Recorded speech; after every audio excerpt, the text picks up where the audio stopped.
Well, we haven't made any decision on whether or not we are going to engage in airstrikes at this stage. What we're doing here is building a coalition, assessing what different countries are willing and able to do, building that coalition as broad as possible and agreeing common objectives across it. And this meeting this morning has been a very positive step forward in that process. Well, I'm sorry if I created confusion last Thursday. I gave a perfect explanation of the government's position in relation to airstrikes against the Syrian regime. But of course what people are talking about here is the possibility that there may be some action against Isil in Syria at some point in the future.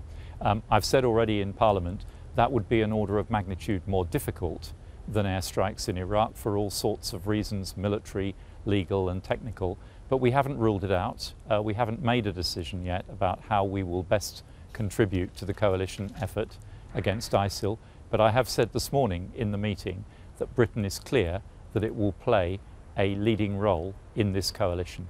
Yes, I think we're building momentum, and momentum is critically important. Having a coming together today of 30-odd countries, including 10 from the Middle East region, following the meeting in Jeddah last week, shows that we are building the momentum of support for the coalition and its objectives.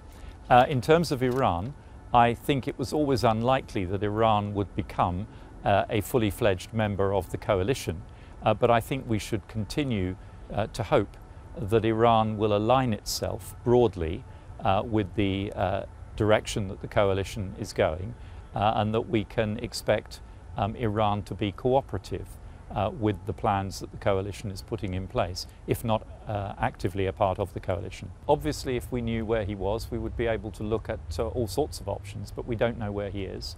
And we've considered every possible option to support these kidnapped victims, both British and others. And if we knew where they were, it would be a different story, but we don't know where they are. Well, I should say that, of course, our thoughts and sympathies are with the family of Mr. Haynes, and we understand that Mr. Hemming's family are going through hell at the moment. It's a terrible time for them.